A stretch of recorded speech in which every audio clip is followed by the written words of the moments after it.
तो आइए आज हम एसएससी जीडी 2025 का प्रैक्टिस नंबर 4 के तहत जीएस और हिंदी के क्वेश्चंस को सॉल्व करते हैं। क्वेश्चन नंबर 21 है कि 24वें तीर्थंकर भगवान महावीर स्वामी का जन्म कहां हुआ था। आपके ऑप्शन आपके सामने रहे हैं। ऑप्शन ए है वैशाली, ऑप्शन बी है कुंडग्राम, ऑप्शन सी है लुम्बिनी में, ऑप्शन डी है पाटलिपुत्र में। तो इसका राइट जवाब होगा ऑप्शन बी कुंडग्राम। कहां हुआ था? कुंडग्राम में जो है महावीर स्वामी जो कि 24वें तीर्थंकर थे जैन धर्म के, इनका जन्म हुआ था। ठीक है, वहीं पे अगर पूछे कि जो है देखो 24 तीर्थंकर हुए हैं, 24 में 24 के आपको नाम जो है याद नहीं रखने, कुछ के नाम याद रखने हैं। जैसे कि जो अपवाद वाले होते, एक मल्लिनाथ है तो ये नाम से लग रहा होगा कि ये जो है पुरुष हैं, लेकिन नहीं, ये एकमात्र महिला तीर्थंकर हैं। तो इनका नाम कभी भी नहीं भूलना है, इनका नाम आपको जो है याद रखना है। ठीक है, इनका नाम जो है याद रखना है। वहीं बहुत ज्यादा पूछा जाता है ऑप्शन सी वाला जो लुम्बिनी है ना, यहां पे बुद्ध जी का जन्म हुआ था। जो बौद्ध धर्म के संस्थापक महात्मा बुद्ध जी थे, उनका जन्म आपका लुम्बिनी में हुआ था। फिर इन दोनों धर्मों की भाषा बहुत ज्यादा पूछी जाती है, एक जैन धर्म की और किसकी? आपकी बौद्ध धर्म की। तो इनकी भाषा भी ध्यान रख लीजिए। इसकी भाषा तो प्राकृत है। कैसी है? प्राकृत है। और वहीं बौद्ध धर्म की जो भाषा है वो पाली है। ठीक है, आप ऐसे ध्यान रख सकते हो कि आपने अधिकतर बुद्ध जी की जो भी स्टैचू देखी होंगी तो वो पीले कलर की ही होंगी। पीले का मतलब पाली। ठीक है ना, कुछ इस प्रकार से लिंक बना के ध्यान रखोगे तो चीजें हमेशा के लिए ध्यान होंगी, वरना हमारे दिमाग से उतर जाती हैं। चलिए आगे देखते हैं। क्वेश्चन नंबर 22 क्या है? कश्मीर का अकबर किसे कहा जाता है? यही क्वेश्चन है हमारा। हालांकि शब्द में थोड़ा सा अंतर है, लेकिन इसका सेंस यही निकल रहा है। ऑप्शन ए हैदर शाह को, ऑप्शन बी शमसुद्दीन शाह को, ऑप्शन सी सिकंदर बुतसिकन को, ऑप्शन डी जैन उल अबादीन या अबेदीन को। तो इसका राइट जवाब होगा ऑप्शन डी जैनुल अबेदीन को कश्मीर का अकबर कहा जाता है। इसे इसलिए कहा जाता है क्योंकि जिस प्रकार से अकबर काफी ज्यादा उदार था, उसने भी अच्छे अच्छे काम किए। जजिया कर काफी बार उसने समाप्त किया, 2 बार उसने समाप्त किया, 1 बार लागू किया। इसके अतिरिक्त में उसने सती प्रथा पर भी प्रतिबंध लगा दिया। ठीक है ना, तो इसी प्रकार ये भी क्या करता है? जजिया कर आपका क्या करता है? समाप्त करवा देता है कश्मीर में। जजिया कर को क्या करता है? क्रॉस का मतलब है हटा देता है, समाप्त करवा देता है। ये जम्मू कश्मीर में जो है, क्योंकि वहीं का ये राजा था, कश्मीर का राजा कौन? जैनुल अबेदीन। कौन? जैनुल अबेदीन। तो इसकी बात हो रही है ना, तो ये क्या करता है? अपने ही क्षेत्र में गौ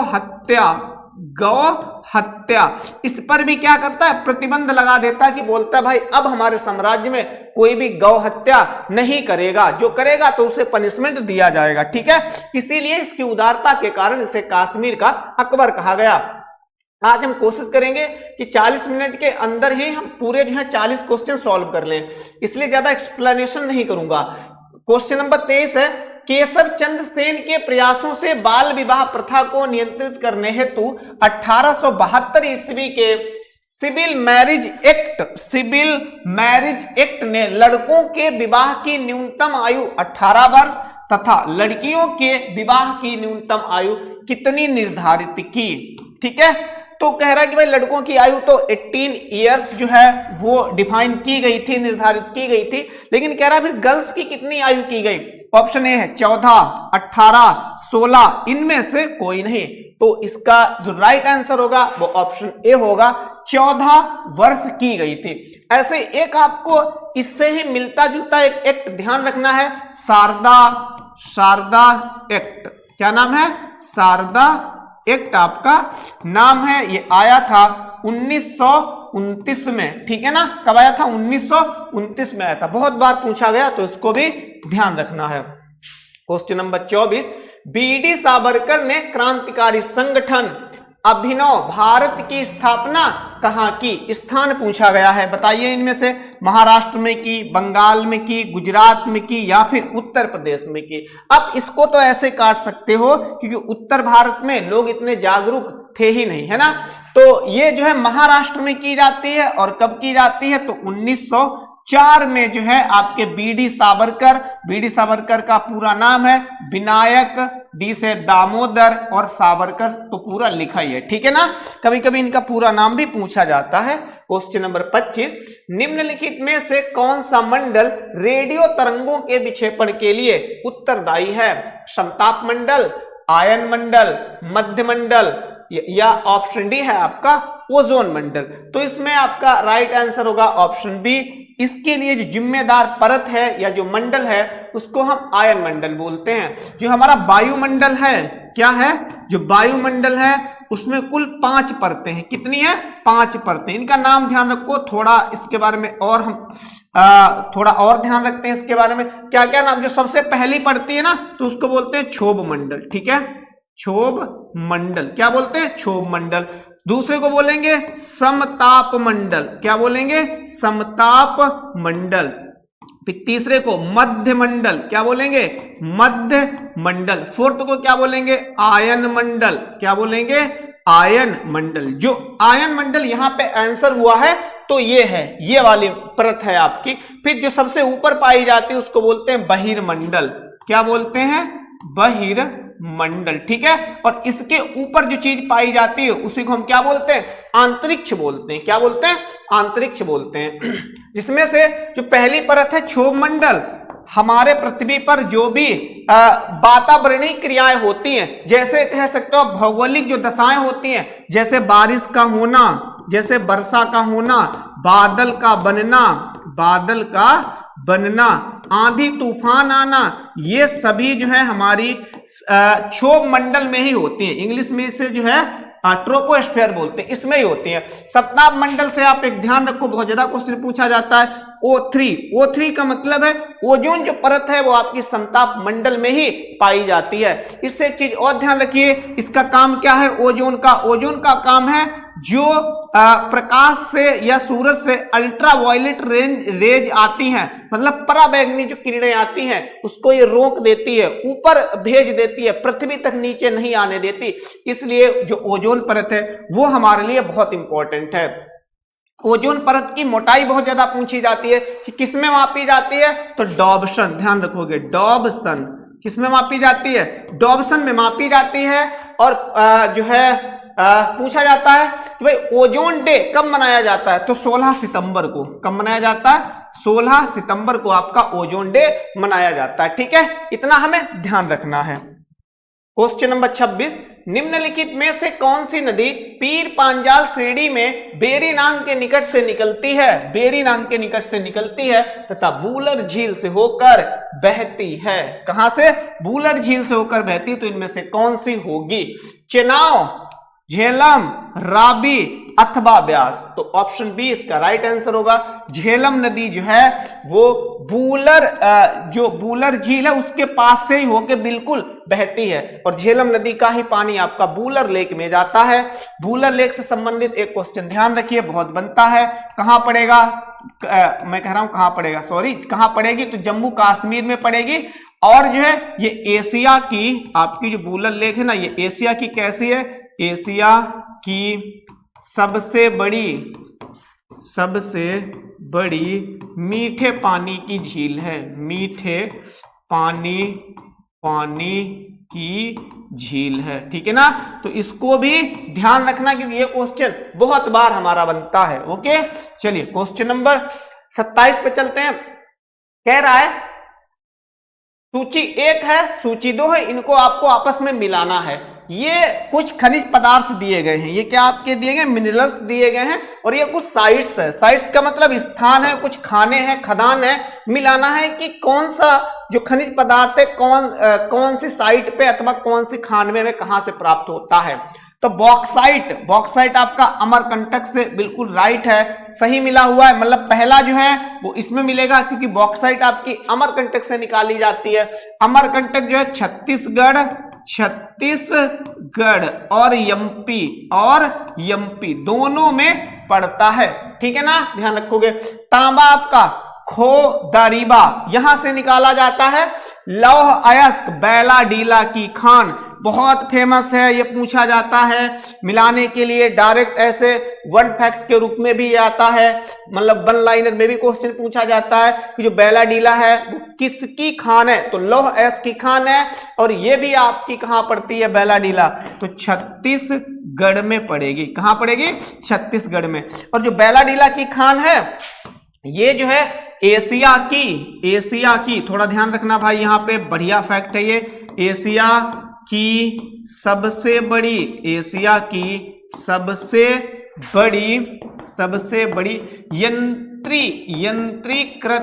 यंत्रीकृत, ये यंत्रीकृत ध्यान रखना आप, यंत्रीकृत हटा दोगे तो आंसर गलत हो जाएगा। यंत्रीकृत लौह अयस्क की खदान है, लौह अयस्क की क्या है आपकी खदान है, ठीक है ना। बहुत इंपॉर्टेंट क्वेश्चन है। फिर लास्ट बचा हुआ कह रहा अभ्रक कहां से निकाला जाता है, तो कोडरमा से निकाला जाता है। और कोडरमा आपका कहां पड़ता है? झारखंड। कहां पड़ता है भैया? झारखंड में पड़ता है, ठीक है ना। तो ये भी यहां से ध्यान में रखते हुए चलना है।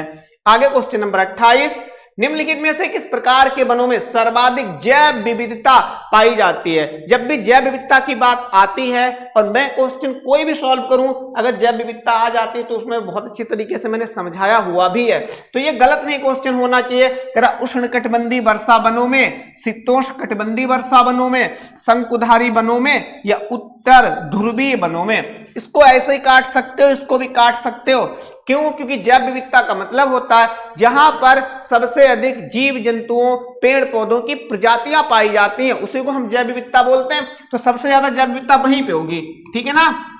अब यहाँ पे क्या है, ध्रुवों पर हमें पता होगा, जैसे मान लो ये हमारी पृथ्वी है भाई, ध्रुवों पर तो इतनी ठंड पड़ती है, यहाँ पे लोग तो बहुत कम ही रहते हैं, रहते ही नहीं है। और ये जो वन है ना, ये यहीं पे तो पाए जाएंगे, है ना। और शंकुधारी वन भी पहाड़ों के ऊपर पाए जाते हैं, वहां पर भी बहुत ज्यादा ठंड पड़ती है, वहां पर भी बहुत अधिक जीव जंतु अथवा लोग नहीं रहते हैं, तो वहां पे सर्वाधिक जैव विविधता कैसे होगी? होगी ही नहीं। सबसे ज्यादा जो पाई जाती है वो ऑप्शन ए आपका राइट है, उष्णकटिबंधीय वर्षा वनों में, ठीक है ना।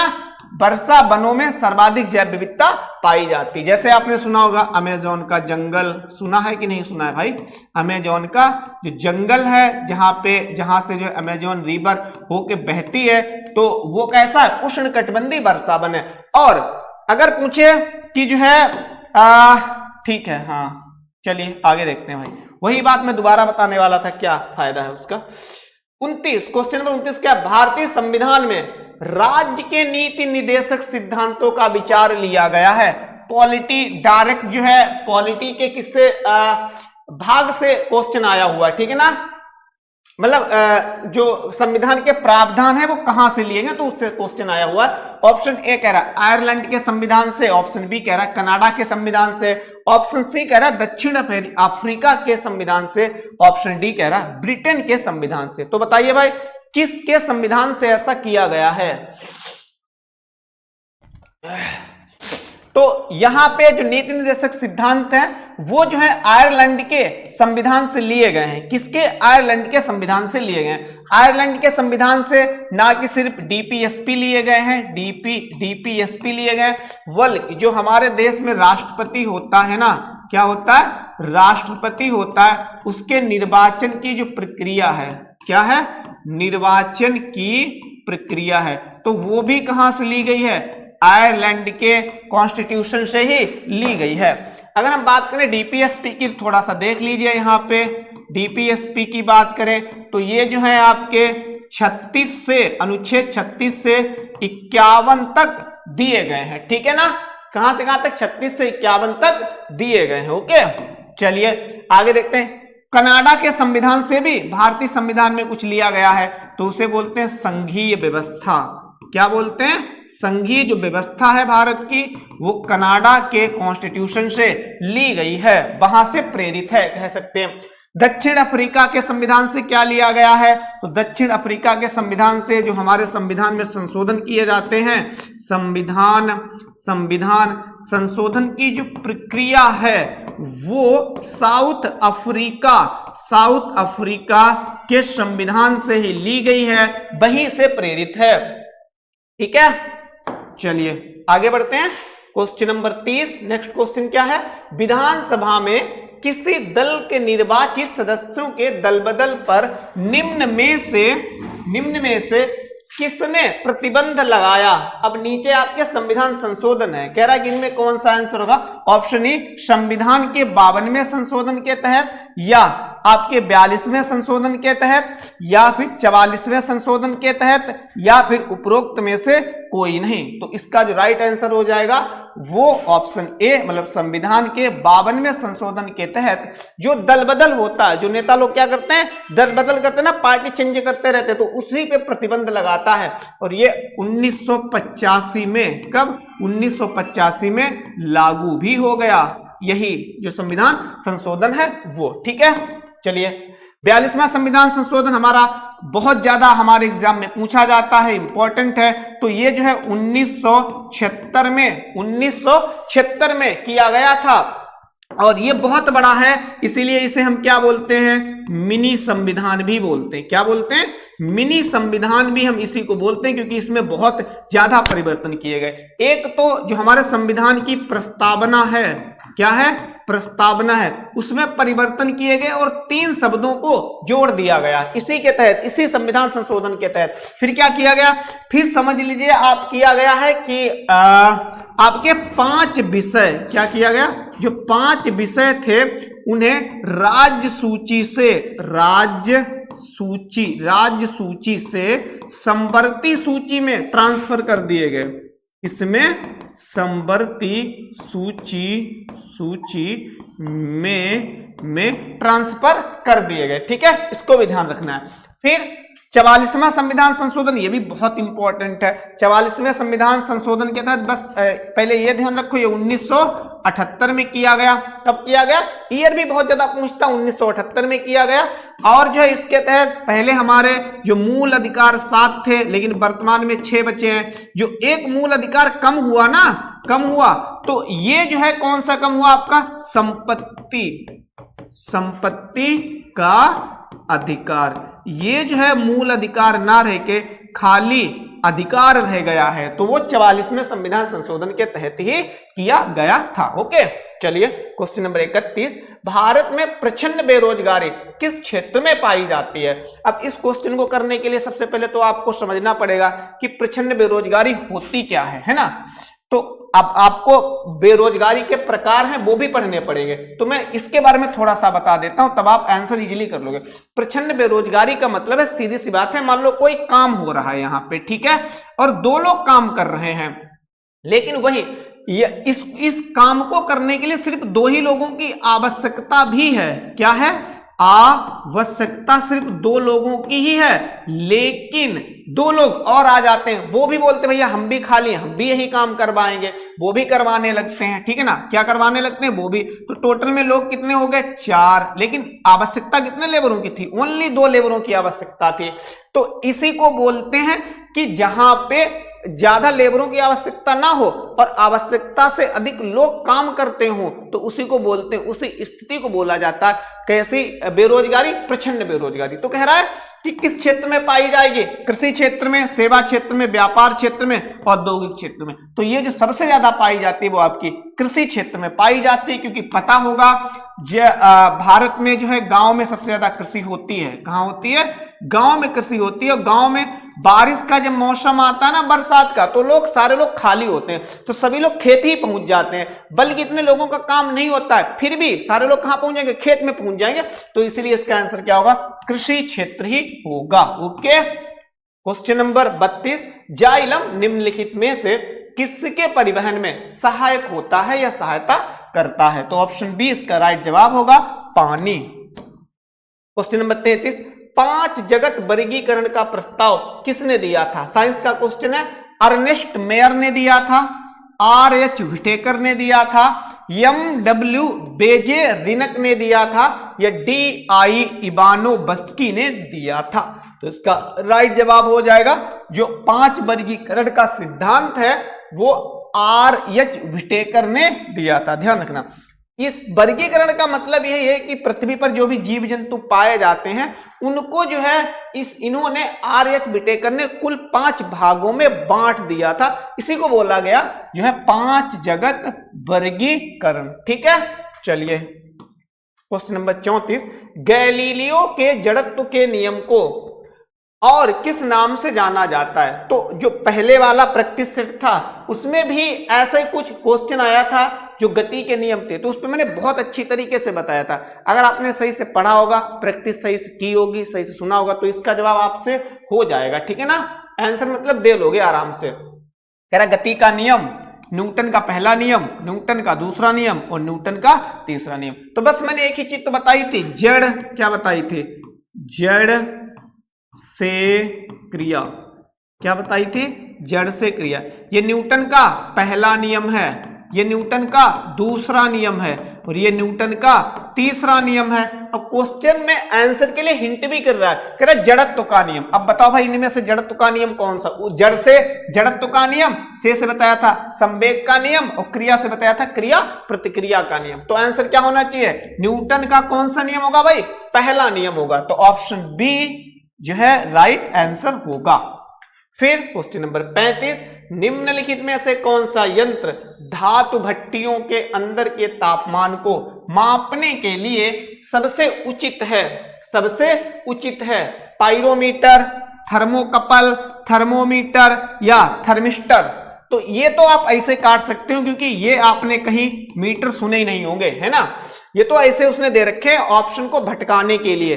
ठीक है, तो इसका राइट जवाब हो जाएगा ऑप्शन ए पाइरोमीटर, क्योंकि पाइरोमीटर का यूज हम वहां पे करते हैं जहां पे सबसे ज्यादा तापमान हो। क्या हो? सबसे ज्यादा तापमान हो तो उसको हम पाइरोमीटर में ही मापते हैं। जैसे ठीक है, अच्छा एक और ध्यान रखिए, एक और ध्यान रखो यहां से। क्या ध्यान रखोगे? एक ध्यान रखिए आप, हाईग्रोमीटर, ये भी बहुत पूछा जाता है, हाईग्रोमीटर। ठीक है, हाईग्रोमीटर से हम क्या नापते हैं? जो वायु होती है ऊपर वायुमंडल में, वायु की आर्द्रता। आर्द्रता का मतलब क्या है? वायु में नमी कितनी है, तो उसकी जो माप ली जाती है वो हाईग्रोमीटर ही उसे मापता है। ठीक है ना। चलिए क्वेश्चन नंबर 36, जब एक चींटी काटती है तो किस अम्ल का रिसाव होता है? हाइड्रोक्लोरिक अम्ल, ऑप्शन बी है फॉर्मिक अम्ल, ऑप्शन सी है एसिटिक अम्ल, ऑप्शन डी है फास्फोरिक अम्ल। इसका राइट जवाब हो जाएगा ऑप्शन बी फॉर्मिक अम्ल। ठीक है, कहने का मतलब है चींटी जिस अम्ल का श्रावण करती है उसको क्या बोलते हैं? फॉर्मिक अम्ल बोलते हैं। इसको याद रखना बहुत इजी है क्योंकि इंग्लिश में फॉर्म मीन्स क्या होता है? फॉर्म मीन्स फॉर्म नहीं, फार्म मीन्स। लोग कहते हैं ना हमारा फार्म है, मतलब खेत। क्या होता है? खेत। और खेत में ही तो चींटी होती है। चींटी कहाँ होती है? खेत में ही तो होती है। तो ऐसे भी कुछ आप लिंक बना के अपने दिमाग में सेव कर सकते हैं। वही जो एसिटिक अम्ल है ये भी काफी ज्यादा हमारे एग्जाम में जो है पूछा जाता है। तो एसिटिक अम्ल जो है किस में पाया जाएगा? जैसे नींबू है, क्या आपका है? नींबू है, मौसम्मी है, ठीक है ना, नींबू है, मौसम्मी है, तो इनमें क्या आपका है? एसिटिक अम्ल पाया जाता है। हाइड्रोक्लोरिक अम्ल जो अग्नाशय हमारा होता है ना, हमारे शरीर में अग्नाशय बॉडी पार्ट से एक होता है, तो उसमें जो आपका पाया जाता है उसको हम क्या बोलते हैं? सॉरी वो तो ऊपर लिखा हुआ है, क्या लिखना है यहाँ पे? अग्नाशय। अग्नाशय में जो है ये पाया जाता है, या इसे दूसरी भाषा में समझने के लिए पेट भी बोल सकते हैं। 35 है, इटाई नामक बीमारी के लिए कौन सा धातु उत्तरदायी होता है? ऑप्शन ए है कैडमियम, ऑप्शन बी है निकिल, ऑप्शन सी है क्रोमियम, ऑप्शन डी है पारा। तो इसका राइट जवाब क्या होगा? इसका राइट जवाब हो जाएगा आपका क्या है भाई? इटाई कैडमियम से होता है। किससे होता है? कैडमियम से होता है। वहीं पारा से आप ध्यान रखेंगे मिनी माता जो ये रोग होता है ये पारा से होता है। किससे होता है? पारा जिसको इंग्लिश में क्या बोलते हैं हम? पारा इंग्लिश में क्या बोलते हैं? मरकरी। क्या बोलते हैं? मरकरी। शायद स्पेलिंग कुछ मिस्टेक हो सकती है तो अपने आप एक बार चेक कर लेना। ठीक है, वही पारा से क्वेश्चन बहुत पूछा जाता है कि एकमात्र धातु, क्या एकमात्र धातु जो कैसी है? पारा को देखा होगा, धातु जो द्रव अवस्था में है। कैसी अवस्था में है? द्रव अवस्था में है। तो वो क्या आंसर होगा इसका? इसका आंसर आपका पारा ही होगा, ठीक है, क्योंकि ये द्रव होती है। क्वेश्चन 38, निम्नलिखित में से कौन सा वनस्पति जगत का हार्मोन नहीं है? ओके, नहीं है तो कौन सा? जिब्रेलिक, ऑक्सिन, साइटोकाइनिन या थाइरोक्सिन। तो आपने थाइरोक्सिन या थायराइड ग्रंथि का नाम जरूर सुना होगा, और वो जीव जंतु अर्थात मानवों में ही पाई जाती है। तो ये मानव, किसकी? मानव या फिर कह सकते हो जीव जंतुओं में पाया जाने वाला हार्मोन है, ना कि, और यहां पे तो वनस्पति जगत कह रहा है, मतलब पेड़ पौधों कह रहा है, तो पेड़ पौधों में ये नहीं पाई जाती है, सॉरी हाँ, पेड़ पौधों में नहीं पाई जाती है, मानव में पाई जाती है, या जीव जंतुओं में कह सकते हो पाई जाती है, ठीक है, जो जानवर वगैरह होते हैं। और जिब्रेलिक जो है ये पादप हार्मोन है, ऑक्सिन पादप हार्मोन है, और साइटोकाइनिन पादप हार्मोन है। यहां से आप इसे मत ध्यान रखो, इसे ध्यान रखो, ये तीन को ध्यान रखिए, ये पादप हार्मोन है, जिब्रेलिक, ऑक्सिन, साइटोकाइनिन, ठीक है। क्वेश्चन नंबर 39 है, लॉगिन नाम और कहलाता है पासवर्ड का सत्यापन। कॉन्फ़िगरेशन मतलब इस चीज को कहते क्या है, कह रहा है configuration, accessibility, authentication, logging in. तो इसका राइट जवाब हो जाएगा ऑप्शन सी, ऑथेंटिकेशन। ऑथेंटिकेशन मतलब क्या होता है? पहचानना, ठीक है ना। जब कोई चीज को लॉगिन करते हैं तो वो ऑथेंटिकेशन मांगता है ना, तो उसी चीज को बोलते हैं। जीएस का आज का जो है हमारा लास्ट क्वेश्चन है, क्वेश्चन नंबर 40, भारत में प्रथम महिला विश्वविद्यालय कहां स्थापित किया गया था? दिल्ली, बेंगलुरु, कोलकाता या मुंबई? तो राइट जवाब ऑप्शन बी होगा, मुंबई। क्योंकि दिल्ली तो ऐसे काट सकते हो, यहाँ पे महिलाओं के लिए जो पहले जो है महिलाओं के लिए सबसे ज्यादा जो काम किए गए वो दक्षिण भारत में ही किए गए, वहीं से ज्यादातर लोग संबंध रखते हैं दक्षिण भारत से। जैसे आपने नाम सुना होगा राजा राम मोहन राय का, सुना है ना, राजा राम मोहन राय का। तो ये भी महाराष्ट्र से संबंध अपना रखते थे। इन्हें भारत में पुनर्जागरण का पितामह भी कहा जाता है। तो ऐसे जो काम हुए ना महिलाओं के लिए, विश्वविद्यालय या महिला खोलना है ना, सती प्रथा को रोक लगाना, तो ये दक्षिण भारत में इनकी शुरुआत होती थी, क्योंकि सबसे पहले जो पुनर्जागरण जो आया ना वो दक्षिण भारत से ही उसकी शुरुआत होती है, इसीलिए उसका प्रभाव वहां पे ज्यादा रहता है। चलिए अब हिंदी के क्वेश्चन को देखते हैं। कह रहा है क्या है ये भाई? मुहावरे हैं, उनका अर्थ बताना है। विहंगम दृष्टि का मतलब क्या होता है? सरसरी दृष्टि, गहरी दृष्टि, सम्यक दृष्टि या पैनी दृष्टि? तो इसका जो आंसर होगा ऑप्शन ए होगा, सरसरी दृष्टि। क्या होगा? सरसरी दृष्टि। फिर ऑप्शन क्वेश्चन 62 है, करेक्ट, टूट चाप नहीं जुरे रिसाने, इसका मतलब क्या होगा? टूट चाप, यहां पे एक चीज ध्यान रखो, चाप मीन्स जो है आपका क्या होता है भाई? चाप मीन्स आपका धनुष होता है। क्या होता है? धनुष। और एक सर होता है, सर, इसके मीन्स क्या होता है? बाण। क्या होता है? बाण। या फिर इसी को हम क्या कह सकते हैं? तीर। क्या कह सकते हैं? तीर, ठीक है ना। तो इसको ध्यान रखना। कह रहा टूटा धनुष क्रोध करने से नहीं जुड़ता, क्या ऐसी बात कुछ है? कह रहा टूट चाप, बिल्कुल भाई, जो चाप है ना, कहने का मतलब जो क्या है आपकी कमान है या तीर है वो टूट चुका है। और नहीं जुरे रिसाने, रिसाने का मतलब क्या है? नाराज होना। भाई रिसाने का मतलब यही तो होता है, गांव में जो छोटे छोटे बच्चे हैं जल्दी जल्दी रिसा जाते हैं, मतलब नाराज हो जाते हैं, रोने लगते हैं। फिर यहाँ पे तो क्रोध की बात कर रहा है, नहीं भाई ये तो गलत है। चिंता छोड़ो सुख से जियो, नहीं, इसका मतलब ये है क्या? बिल्कुल उल्टा बता रहा है ये तो ये तो हो ही नहीं सकता। नुकसान के लिए परेशान नहीं होना चाहिए, ये चीज ये नहीं कह रहा। और आगे देख लो, नुकसान हो जाने के बाद क्रोध करना व्यर्थ है, बिल्कुल भाई ऑप्शन डी क्या होगा आपका? राइट होगा। नुकसान हो जाने पर क्रोध करना व्यर्थ है। वही चीज तो कह रहा है ऊपर कि भाई धनुष टूट गया, अब आप रो रहे हो, अब आप परेशान हो रहे हो, तो इसका कोई जो है वो नहीं बनता है। ओके, चलिए आगे देखते हैं। अब देखते हैं क्वेश्चन नंबर 63।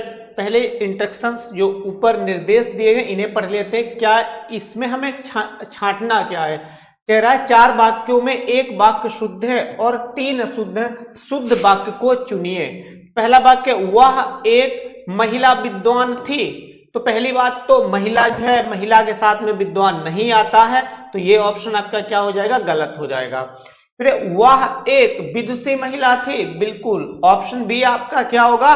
राइट आंसर होगा, क्योंकि विद्वान को जब हम उसका जेंडर चेंज करेंगे, मतलब फीमेल जेंडर में उसको चेंज करेंगे, तो विद्वान का क्या हो जाता है, आपका विदुषी हो जाता है। तो ऑप्शन बी आपका क्या हो जाएगा, यहाँ पे राइट जवाब हो जाएगा। फिर क्वेश्चन नंबर 64 देखिए, कह रहा है छात्र अनुशासन प्रिय होना चाहिए। फिर ऑप्शन बी है, यह मनुष्य को अमानवीय बनाता है, साधनों का विकास करने होंगे। क्या करना होगा, कह रहा साधनों का विकास करने होंगे। ऑप्शन डी है, नदी के किनारे बहुत पेड़ खड़ा है। जो वाक्य शुद्ध है उसको आपको फाइंड आउट करना है, या तो आप डायरेक्ट ही आपको इनमें से जो आंसर सही लग रहा उसको चुन सकते हो, अथवा जो है कोई भी आपको ऑप्शन को गलत करना होगा, तो चौथा जो है हमारा ऑप्शन ऑटोमेटिक ही राइट हो जाएगा। नदी के किनारे पेड़ खड़ा है, नहीं पेड़ खड़े हैं, क्या होना चाहिए, पेड़ खड़े, तो ये गलत हो गया। साधनों का विकास करने होंगे, नहीं साधनों का विकास करना होगा, इसमें एक मात्रा लग गई, तो ये भी क्या हो गया, आपका गलत हो गया। छात्र अनुशासन प्रिय होना चाहिए, नहीं गलत है। छात्र क्या होना चाहिए, अनुशासित होना चाहिए, ना कि अनुशासन प्रिय होना चाहिए। तो इसका राइट जवाब क्या होगा, ऑप्शन बी, मतलब ये वाला वाक्य जो है आपका सही है। इसके अलावा में जो 3 वाक्य हैं, option A, option C and option D, ये तीनों के तीनों आपके गलत हैं। ठीक है। क्वेश्चन नंबर 65 क्या है, कह रहा है वर्तनी का मतलब होता है स्पेलिंग। आपको 4 ऑप्शन दिए गए हैं क्वेश्चन नंबर 65 में।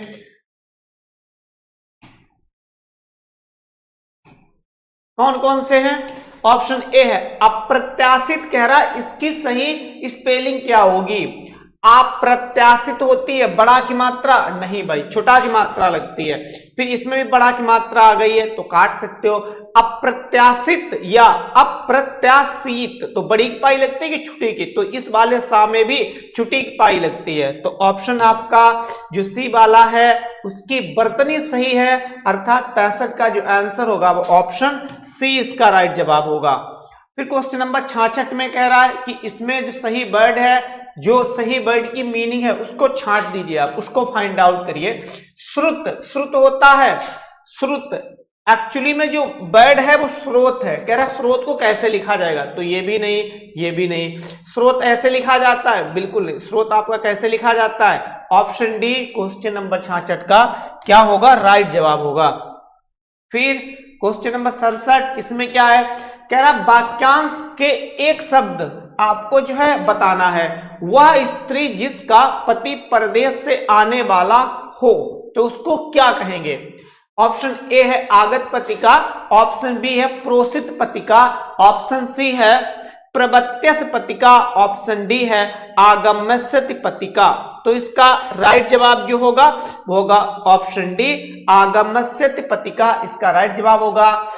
वही जो आगत पतिका क्या है, आगत पतिका और आगमस्यत पतिका में थोड़ा सा ही फर्क है, इसमें इसका जवाब ये होगा। लेकिन अगर क्वेश्चन आए कि वह स्त्री जिसका पति परदेश से वापस आ गया हो, बाला ना लगा हो, मतलब वो आ चुका है, इसमें कह रहा आने वाला है, अगर आने वाला है तो ऑप्शन डी होगा, लेकिन अगर आ चुका है तो आगत पतिका इसका क्या होगा, राइट जवाब होगा। वही पूछा जाता है कि वह स्त्री जिसका पति परदेश गया हो, ठीक है ना, क्या गया हो, तो उसको क्या बोलते हैं, प्रोसित पतिका बोलते हैं। ठीक है, क्योंकि इनमें डिफरेंस जो है बताना बहुत जरूरी है, नहीं तो इसमें कंफ्यूजन जो है हो सकता है। फिर क्वेश्चन नंबर 68 कह रहा है जिसका कोई शत्रु पैदा ही ना हुआ हो, तो उसके लिए एक शब्द क्या होगा, अजानुबाहु। अजानुबाहु उसे बोलते हैं जिसकी बाहें जो हैं वो कम से कम घुटनों तक लंबी हो, अर्थात काफी लंबी हो, तो उसको क्या बोलते हैं, अजानुबाहु। बल्कि यहाँ पे तो कह रहा है कि जिसका कोई शत्रु पैदा ही ना हुआ तो उसको क्या बोलेंगे, तो अज्ञात शत्रु नहीं भाई, अज्ञात शत्रु नाम का कोई जो है वर्ड होता ही नहीं है ऐसा।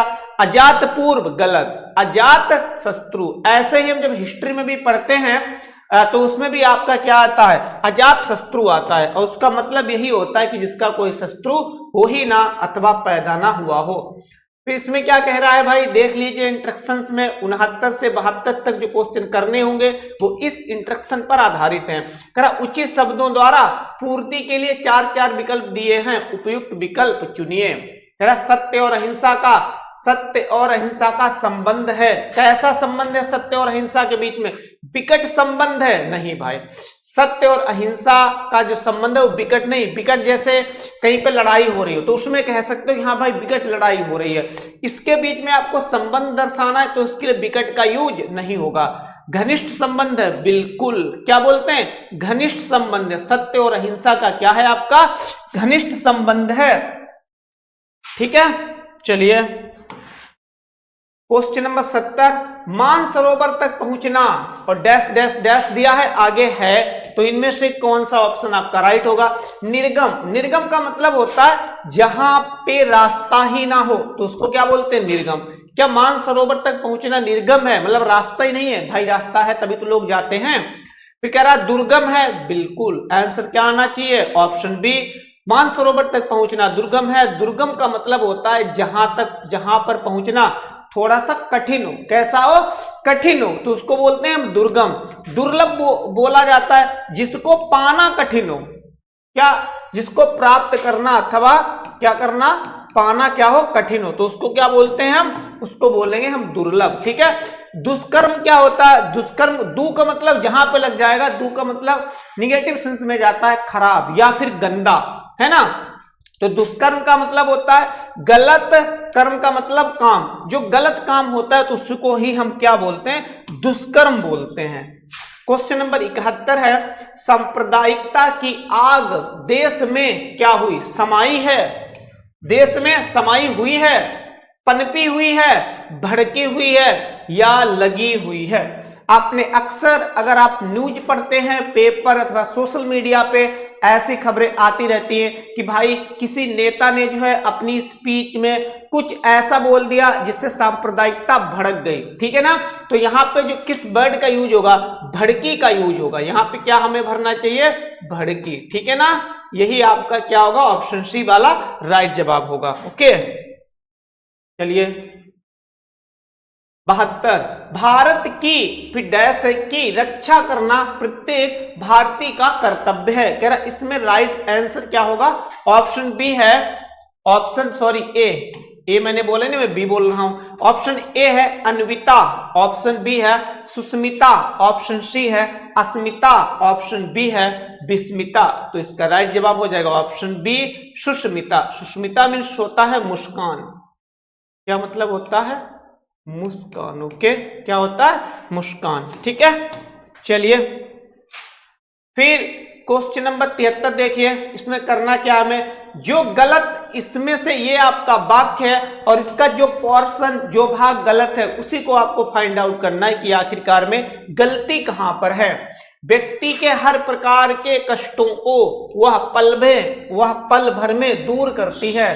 कह रहा व्यक्ति के हर प्रकार के कष्टों को, ये गलत है, वह पल भर में, यह गलत है, दूर करती है, या तो यह गलत है। फिर कोई त्रुटि नहीं, अगर कोई इसमें गलती नहीं है मतलब ये वाक्य बिल्कुल यहां से यहां तक सही लिखा हुआ है, करेक्ट लिखा हुआ है, तो आपका आंसर होगा डी। लेकिन इसमें जो राइट जवाब है वो ऑप्शन ए, मतलब व्यक्ति के हर प्रकार के कष्टों में, यहां पे गलत क्या है? कष्टों नहीं होता है, कष्ट, हर प्रकार के कष्ट। ठीक है ना। कष्ट को वह पल भर में दूर करती है। तो राइट जवाब क्या होगा? ऑप्शन ए आपका गलत है, क्योंकि कष्टों की जगह पे कष्ट आना चाहिए था। फिर क्वेश्चन नंबर 74, कारगिल युद्ध में सेना वीरता के साथ लड़े। तो लड़े होता है कि लड़ी? क्या होना चाहिए भाई? लड़े के स्थान पर लड़ी होना चाहिए था। तो जहां पे जो है क्या होगा आपका? लड़ी होगा, वही लड़े होगा, वही गलत हो जाएगा। तो देखो कारगिल बिल्कुल सही लिखा हुआ है, युद्ध में सेना ये भी सही है, वीरता के साथ लड़े नहीं, वीरता के साथ लड़ी, क्योंकि ये युद्ध तो हो चुका है। लड़े का मतलब होता है आगे आने वाले समय में ऐसी संभावना व्यक्त की जाए, लेकिन भैया कारगिल का तो युद्ध हो चुका है ना, तो ये ऑप्शन सी इसका राइट जवाब होगा। फिर क्वेश्चन नंबर 75, चिरंतन करना क्या है इसका भाई? विलोम बताना है आपको। ठीक है, ऊपर निर्देश में लिखा हुआ है कि इसका क्या बताना है आपको? विलोम बताना है। कह रहा है कि जो वर्ड दिया हुआ चिरंतन, ठीक है, अलौकिक, इसका उल्टा कह रहा है क्या होगा? अलौकिक होगा या लौकिक होगा या नश्वर होगा या नैसर्गिक होगा? तो इसका राइट जवाब होगा ऑप्शन सी नश्वर। नश्वर का मतलब होता है जो चीज नष्ट हो जाए, जो चीज क्या हो जाए, नष्ट हो जाए, जो चीज नष्ट हो जाए उसी को क्या बोलते हैं, नश्वर। चिरंतन इसका ठीक उल्टा होता है, जो चीज बहुत अधिक समय तक चले अथवा नष्ट ही ना हो तो उसको क्या बोलते हैं, चिरंतन, चिरंतन। ठीक है, चलिए क्वेश्चन 86 कह रहा सन्यासी का उल्टा क्या होगा। सन्यासी का उल्टा राजा होगा या भोगी होगा या गृहस्थ होगा या फिर ब्रह्मचर्य होगा। तो ब्रह्मचर्य और सन्यासी ये तो एक ही जैसे है ना, तो ये तो एक जैसे भाई, इसका ये समानार्थी है ना कि इसका विलोम है, तो ये आपका क्या हो गया, गलत हो गया। फिर भोगी जो होता है वो योगी का होता है, किसका होता है, योगी का। ठीक है, लेकिन यहां पे वो कह रहा है सन्यासी का बताइए, तो सन्यासी का क्या होगा, ऑप्शन सी गृहस्थ। क्या होगा, गृहस्थ इसका राइट जवाब होगा। क्वेश्चन नंबर 77 है स्वकीय का उल्टा क्या होगा, अर्थात विलोम शब्द इनमें से क्या होगा। स्वीकृत कहां से कहां बता रहा है, गलत है भाई। अस्वीकृत, स्वीकृत और अस्वीकृत तो वो इसी का विलोम बता रहा है ना, स्वीकृत का विलोम क्या होगा, अस्वीकृत, अथवा कह सकते हो अस्वीकृत का विलोम क्या होगा, स्वीकृत। तो ये वाला नहीं होगा क्योंकि ये आपस में अपोजिट है, ना कि ये और ये अपोजिट है। फिर नारकी या परकीय, तो इसका राइट जवाब हो जाएगा परकीय। ठीक है, क्वेश्चन नंबर 78 है, इसमें क्या कह रहा है, पर्यायवाची भाई बताना है। विभावरी, आपने एक लाइन खूब सुनी होगी, जागी करके कुछ है। ठीक है, विभावरी, इसका कह रहा है कि पर्यायवाची क्या होगा, चंद्रिका, तपसा, क्षणदा या तरणि। ठीक है, तो इसका राइट जवाब क्या होगा, ऑप्शन सी क्षणदा।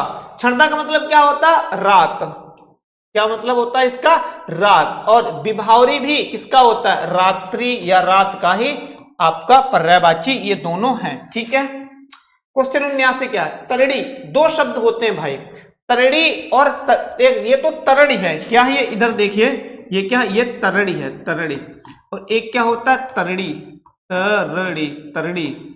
ठीक है, तो इस तरड़ी मीन्स क्या होता है, इस तरड़ी मीन्स होता है जो सूर्य का प्रकाश होता है अथवा कह सकते हो किरण, किरण। और इस तरड़ी मीन्स क्या होता है, नाव, इस तरड़ी मीन्स क्या होता है, नाव होता है। ठीक है, तो अब कर सकते हो, तरड़ी मीन्स सूर्य होगा, नाव होगा भाई। नाव जब होता है, जब इस बाल ये जो बना है ना, इसमें बड़ी की पाई होती है, लेकिन इसमें तो छोटी की पाई है, तो ये नहीं होगा। युवती बिल्कुल नहीं होता। नदी, नदी का भाई पर्यायवाची तटनी होता है, ना कि तरणी होता है, तो ये भी गलत। तो ऑप्शन क्या, ऑप्शन ए बच गया, अर्थात सूर्य इसका राइट जवाब होगा। हालांकि बिल्कुल एग्जैक्टली अगर वर्ड पे जाओगे तो आप किरण इसका तरणी का बिल्कुल ठीक शब्द होता है पर्यायवाची, लेकिन यहाँ पे किरण है ही नहीं, इन्होंने जो सूरज दिया है वो समझ लो किरण, किरण को ही मान के दिया है। ठीक है, तो ये दिए हुए ऑप्शन में आपका राइट जवाब ऑप्शन ए ही होगा, सूरज। आज की वीडियो का और आज के टेस्ट का क्वेश्चन नंबर 80 अर्थात लास्ट क्या कह रहा है भाई, दिनकर का पर्यायवाची बताना है, बहुत आसान है। निशाचर, प्रभाकर, सुधाकर या विभाकर, तो राइट जवाब क्या होगा, प्रभाकर, क्योंकि प्रभा मीन्स क्या होता है, प्रभा मीन्स होता है उजाला, या बोल सकते हो आप सुबह। ठीक है, तो सुबह कब होती है, जब सूरज जो है क्या होता है, निकलने लगता है, तो अंधकार जो है भाग जाता है और सुबह की शुरुआत हो जाती है। तो दिनकर मीन्स भी तो होता है सूरज, और इसका ही पर्यायवाची आपका क्या है, प्रभाकर। निशाचर का मतलब क्या होता है, निशा का मतलब होता है रात, जो रात में चलते हो, जो रात में क्या करते हो, रात में चलते हो, तो उन्हीं को क्या बोलते हैं, निशाचर बोलते हैं। जैसे रात में आपका चोर चलेगा, कौन चलेगा भाई रात में, रात में आपका जो है चोर चलेगा, है ना। उल्लू, उल्लू को भी बोल देते हैं भाई निशाचर, ठीक है ना, क्योंकि ये भी तो चलते हैं। जैसे भूत प्रेत, तो ये सभी किसके पर्यायवाची होते हैं, निशाचर के ही सभी के सभी पर्यायवाची हैं। तो वीडियो आपको पसंद आ रही है तो प्लीज वीडियो को लाइक करें, हमारे चैनल को सपोर्ट करें। Thank you, have a nice day.